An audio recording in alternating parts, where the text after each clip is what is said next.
how did you realize that you had an addiction?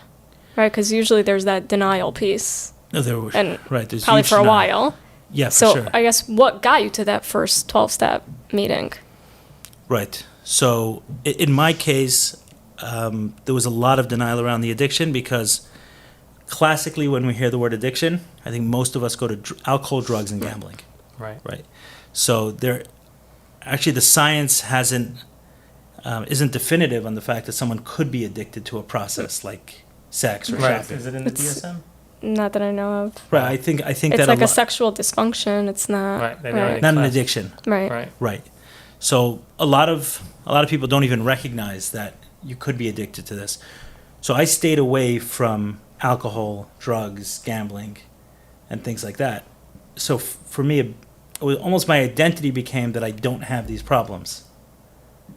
You understand Right. that? Very Meaning you went Yeah. through things as a kid, and then you were like, but I'm not an addict because I don't do this, this, and that. I saw other people Right. around me, and I saw them using drugs, and I saw them gambling, and it was important to me. I started a business at a young age, at 19 years old, and being a certain way was important to me.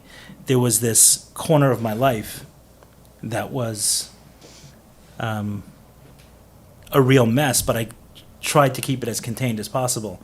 Unlike other addictions, sex really allows you to hide it in ways that you can't hide other addictions.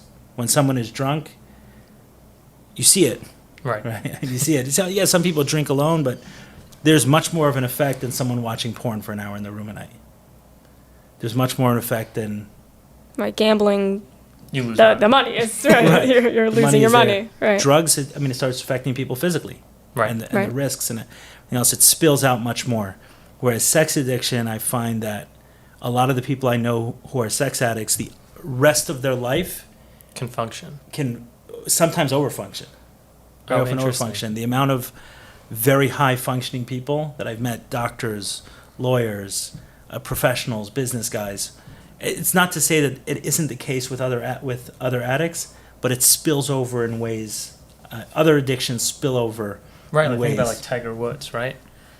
Correct. He was an amazing golfer, pro athlete, and he I don't know if he had an addiction, but he definitely was struggling with something. Definitely seems to be the case that there And was some sort of sex addiction or something else. And there. that kind of goes to your point, that he was able to be, put that into a corner. Like if that was an alcohol addiction, he may not be Right. able to play as well the next day. Yeah, very often, most people that I know who've gotten around to admitting that they have an addiction, which is where this question started, it came from an exposure, right? Unlike, let's say, drinking alcohol, which may come from being hospitalized or may come from a bar fight or may come from an ulcer, a stomach ulcer. There's more that can go wrong. With a sex addiction, it can live for a long time until there's exposure, right? Something happens with an arrest with a prostitute or cheating on a spouse, and those things spill over. It's not always, there are risks associated with it, STDs and things like that, but it's not nearly it doesn't hang out nearly as messily as some other addictions. So in my case, I didn't think of myself as having an addiction at all. The very first problem that kind of surfaced, and I'm not looking for this conversation to be only about sex addiction or even addiction, because that's my story, but I think anyone listening just thinking about the areas of our life that we need to work on Right. could benefit from this conversation and where I'm going here. So the first area that got my attention was business. What happened I definitely, as I mentioned, I felt a strong sense of being other than growing up and wanting something more than I had. And it became clear to me that, making money was a solution, at least on the outside, to a lot of those, whatever it was I was feeling.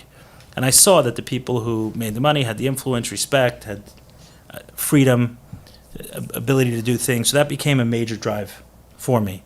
So for the world to get my attention really was in that area first, right? It was, in a money area. And what ended up happening in my case was that as I made money, I lost it in different ways. So oftentimes, not being able to say no, people ask me questions, asking me for a loan or asking me for an investment, and me wanting to say no, but just unable to. And very, very much felt like that. I think people who struggled with that level of assertiveness or being able to assert themselves will understand what I'm talking about. It's wanting to say no and just feeling unable to say no. And after that happened a few times and being so frustrated about it and seeing that, hey, if I don't get a handle of this, I'm going to lose a lot or everything. I mean, it can just keep going. So there's so many bad investments and so many loans you can do that you don't get paid back before you lose everything you have. So I went to a therapist who I had heard that he worked in businesses or something. That was the way he can help me in business. And when I walked in, he said, what's going on? I was 23, 24 at the time. My business was growing, but as I mentioned, I had this problem of loaning or investing in things that I knew had no chance of succeeding or getting paid back. And I told him, the way I worded it, I actually remember, I said, there's a disconnect between my mind and my mouth. My mind wants to say no, but my mouth says yes. And he asked me for a couple of examples. I share the examples with him. And he says, can I ask you a personal question? And I said, sure, and that's why I'm here. So he said, were you sexually abused as a child? Wow. Whoa. So first I was, whoa. I was like, I said, yes. How did you know? And he started explaining to me how, the patterns fit and it's just a feeling. You start having instincts over time, being a therapist and working with people, and certain patterns of behavior fit certain life stories or life events. But after I left the session, I wasn't so convinced. I was like, no, he probably asked that to everyone. Yeah. So that shock and awe. Yeah. No, he probably goes through a checklist. Were your parents divorced? Were you sexually abused? Like, let me hit the big ones, and I'll just work it into a conversation. Right. So my next few sessions of therapy kind of became all about that question. Like, was there a reason you asked me specifically, or was that just a general question you asked? And when he finally convinced me that it was specific to me, that I was dealing with something that he was able to pick up on because of the fact that I was abused, or enough people who were abused had those patterns, I said, okay, then I got to focus on the abuse. I got to heal that.